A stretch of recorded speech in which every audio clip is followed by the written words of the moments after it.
So let's go right now to San Francisco with Metallica.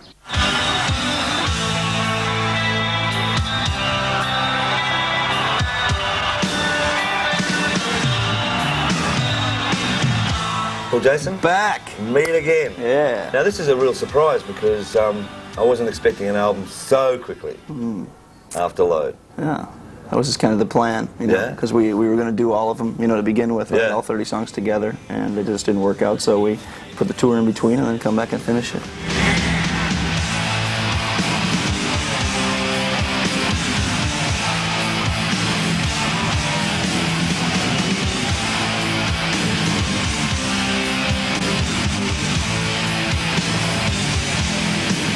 I mean, we started in the fall of '94, and, you know, in a nutshell, is that every time we've hit whatever the magic number was, 10 or 12, or whatever an album's worth of material was, we just stopped, always in the past.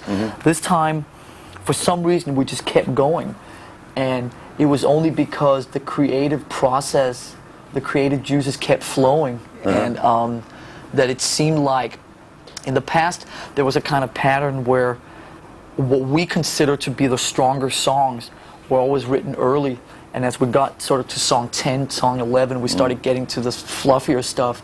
This time, you know, song 15 was the strongest song too, and likewise, and so we just kind of kept going until we ran out of time. We kept writing for about 6 months, and then in the spring of '95 we went into the studio and started recording a whole bunch, and with the idea being that we were going to make the 6th Metallica album a double album. And then when we had been in the studio for about 8 or 9 months trying to record all these 30-odd songs or whatever, that's when we kind of said, time out. Let's maybe divide these up into 2 separate records.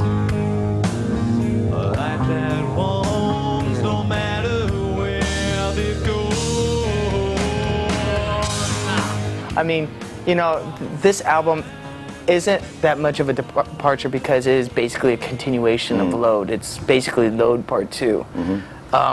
Hence the name Reload. Reload, yeah. Yeah, and they're all written from the same time period. But because we were able to get away from the songs for a year or so, we've been able to interject so many new ideas into the songs to kind of make it. We've managed to make it a lot different from the way Load sounds.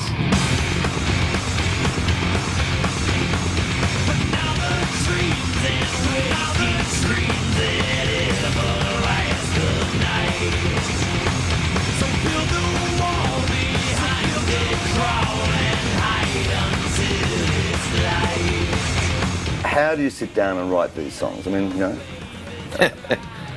It really hasn't changed over all the 16 years we've been putting stuff together. Lars and I sit down with the blindfold on and listen to riff tapes and pick whatever riff sounds best and make a song out of it.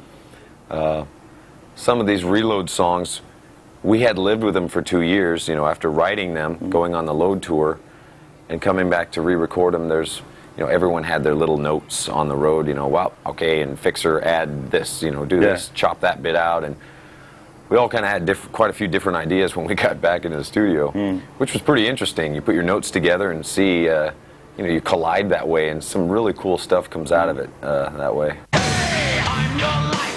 I'm no one who takes you there. Hey, I'm your life. I'm no one who cares. Hey, betray. I'm your only true friend now. They'll betray. There are 2 questions that are like impossible to answer. Where do these things come from, and what's it like to play on stage? You can't answer that. You can never. What's it like unless you've been on stage in front of 50,000 people? I can't tell you what it's like, and it's really hard to. Where does it come from? It comes from the things around you. It comes from the things within you. It comes from finding balances between the things that influence you and the things that you want to hear and the things that you want to do, and it comes from some kind of unexplainable songwriting partnership with James that has worked for 16 years and hopefully will work for another 16 years, but is very difficult to break down into sentences that other people can understand.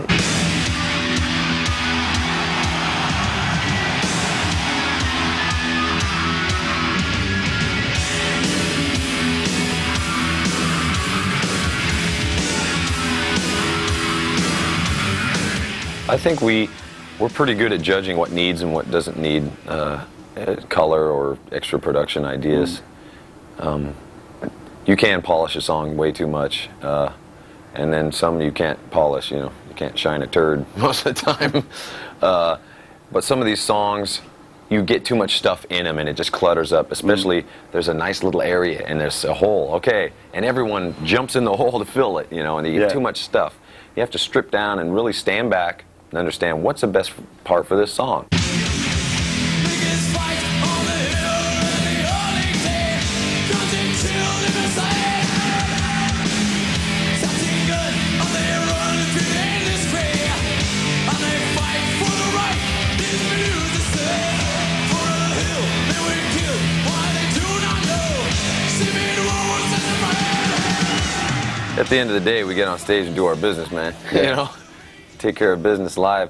And a lot of the songs, we don't go into the studio thinking of how they're going to sound live, or a lot of bands go in and record live stuff, and it sounds just like they do in concert. We do our show, or we do our stuff in the studio and get things the way we want and all that fun stuff in the studio exploration and things.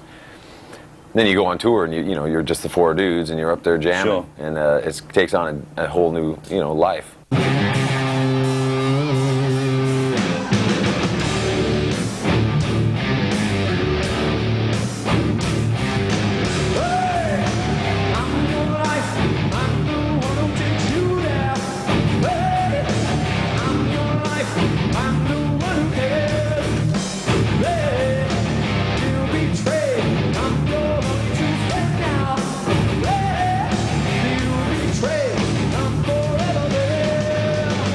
I thought we were pretty insane. Like, what the hell are we doing? We've got this $1 million stage, and what if it doesn't work?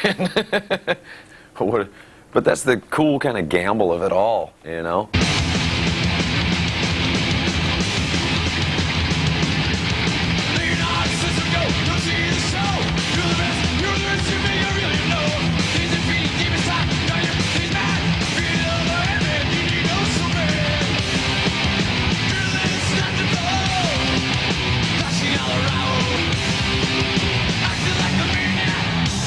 All right, Unforgiven.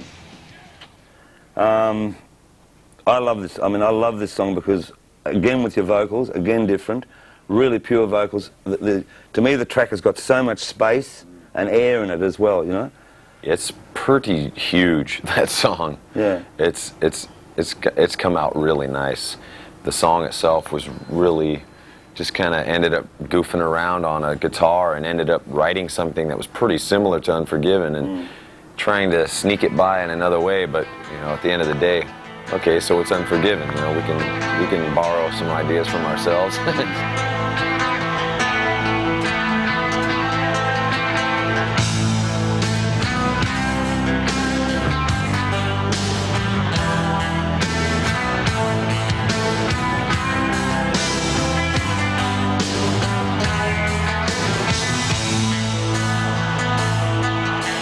The words and the vocal application is wonderful. I'm getting goosebumps right now just thinking about the lyric thing. But it's just really touching. I think that Unforgiven 2 is going to be a massive, massive song in many, many countries.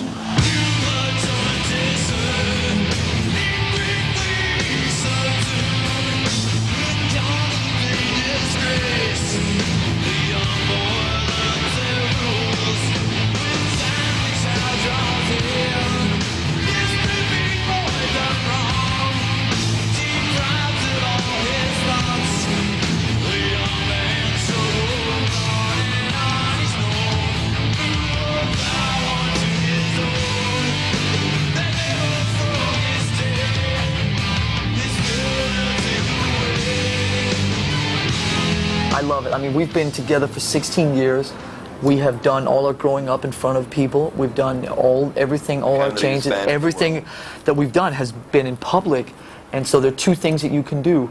You can, every time that there are natural changes that happen to you, you can mask them and hide them from people, or you can just say, this is what it is, take it or leave it, but at least I'm being straight with you.